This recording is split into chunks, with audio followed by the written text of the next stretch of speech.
Hello everyone! Welcome back to my YouTube channel, Dabjar Vlogs. So kung bago ka lang sa aking channel, it's me, Dionisio Arcelo Bucag Jr. For today's video, ang topic natin ngayon ay tungkol sa kung paano gawin ang multiple account sa GCash. To create another account.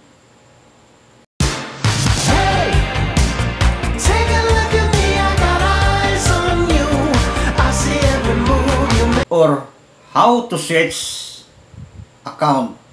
Yan ang talakayin natin ngayon sa ating tutorials.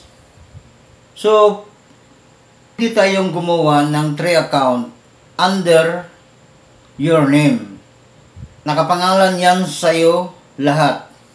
Ang reason ko pala kung bakit gusto kong magkaroon ng multiple account kasi ang GCash may maximum limit tayo na i-cash in or cash out sa isang buwan. Hanggang 8,000 pesos lang.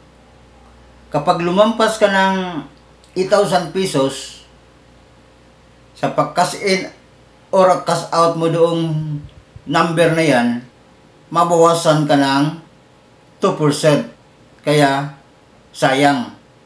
Ang ginawa ko, magdagdag ako ng, halimbawa, yung mobile number 1, na-reach na niya yung limit na 8,000. So, i-off ko na naman yun.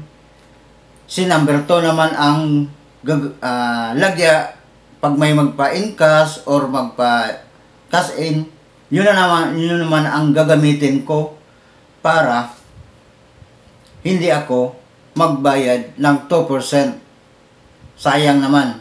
Pagkatapos ng dalawang number ko ng GCash, pag napuno na naman, so yung isang number na naman ang gagamitin ko hanggat aabot yan ng isang buwan. So by the next month, balik na naman tayo ng simula. Pwede naman tayo mag-cash in sa number 1, number 2, hanggang number 3 na account mo. Kaya, yun ang rason kung bakit gumawa ako ng multiple account. Pag business-minded ka, kailangan hahanap ka ng paraan. Kaya gumawa ako ng video na ito para makarating sa iba at may share din ng mga kaibigan natin.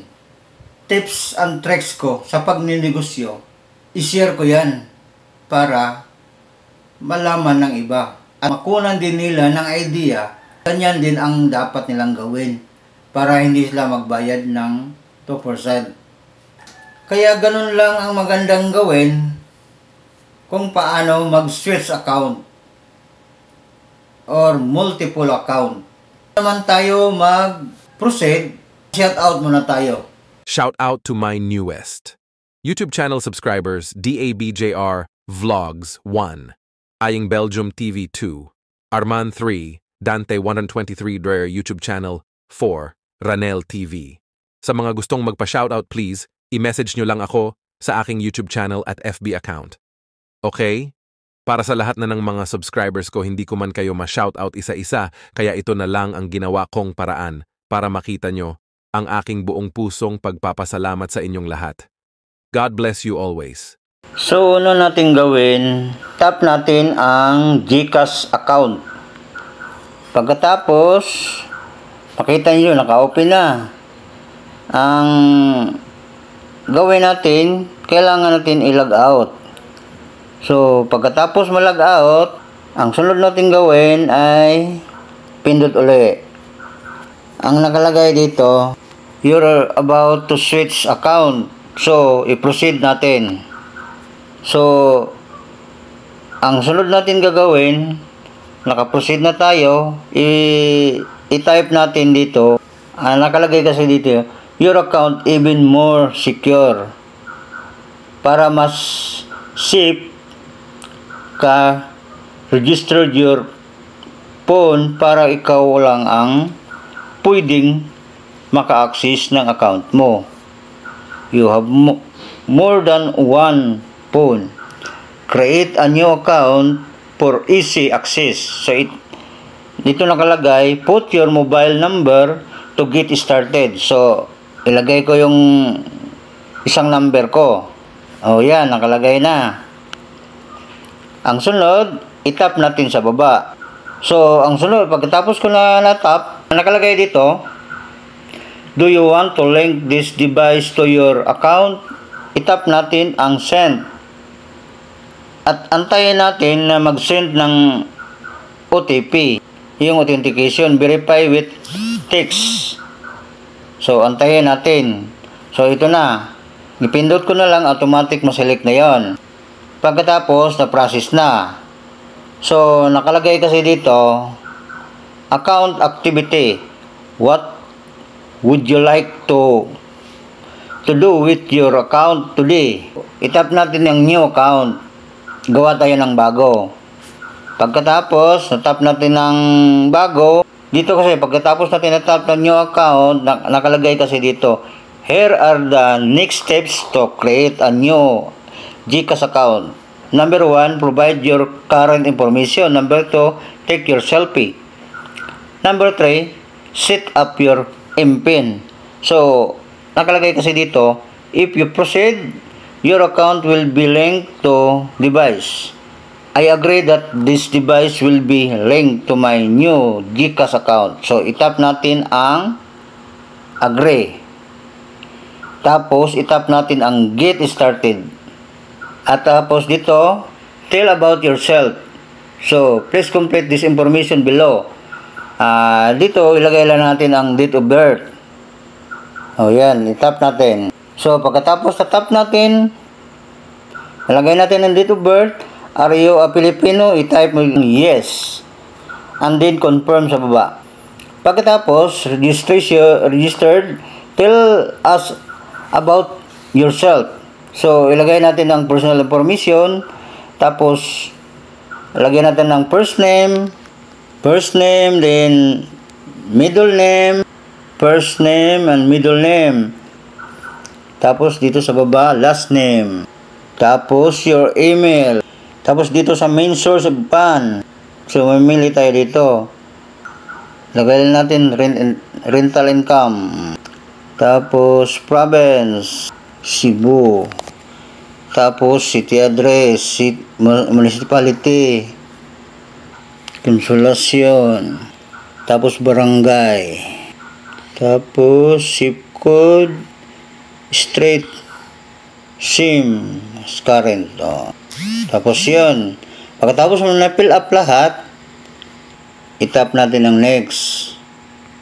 Don't worry, this is optional. Confirm. Itap natin ang confirm.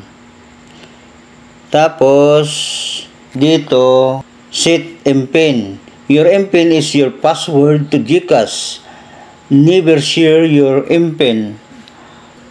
Lagyan natin ng 4-digit MPIN. Tapos, i-confirm natin dito. Tapos, tingnan natin. Okay, ayos na. So, pagkatapos, I agree that the term and condition, itap natin ang checkbox, then confirm. So, dito nakalagay, welcome to GCash. Na-set up na natin yung bagong GCash.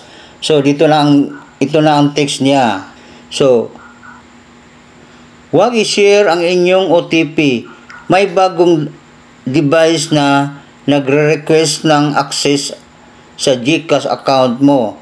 Kung ikaw ito, ang OTP ay hindi scam yan at huwag ibigay. So, ito na ngayon ang bago na GCash. Welcome to GCash.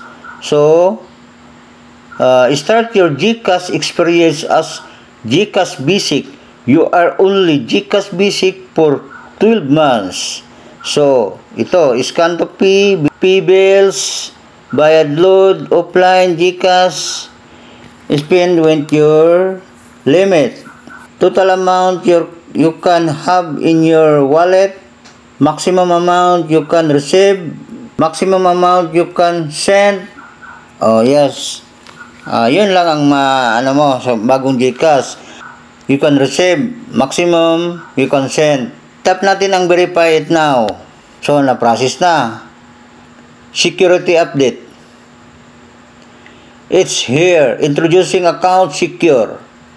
Para mas G-safe ka, ang account mo, pang phone mo lang. Account safe. Yes, registered this phone. Itap natin ang yes. So, itap natin ang submit. Oh, yan. Nakalagay na dito. Oh, tingnan nyo. Account secure. Congratulations. Account secure ka na. Starting today, your GCash account can only be accessed through this phone. Oh. Remember, to unregister this phone, first, go to dashboard. So, tingnan natin yung na-receive ko na galing sa GCash. Hi, congratulations, account secure ka na. You just registered to your phone, Tecno. Try natin mag-open. I-type natin ang PIN. Oh, verified. Upgrade your GCash verified now. So, verifying your account is easy. Keep one ID readable and inside the capture area. Pag gusto mong verify, picturean mo siya, verify now. Nakita nyo? Successfully, nakagawa na tayo ng bagong account sa GCash. Nakalagay dito, available balance is 0. Pwede na natin itong magamit kahit saan. Ganun lang kadali kung paano gumawa ng GCash account na bago. So, ganun lang kadali kung paano mag-switch account at gumawa ng bagong account or kahit gumawa ka pa ng multiple account. Kasi sa GCash, 3 account lang ang allowed. So, back na tayo. I-close na natin. I-try natin i-close. Tapos buksan ulit. Oh, log out. Tapos, i-type natin ang PIN natin. Oh, tingnan mo. Nag-process na. Oh, yan. Nabuksan na natin uli. So, may bagong pakulos lang ngayon sa GCash. Mag-GCash ka na. This is how legends are made. Get free 40 sa first load mo. O, yan. So, ganun lang. Back na tayo. Log out.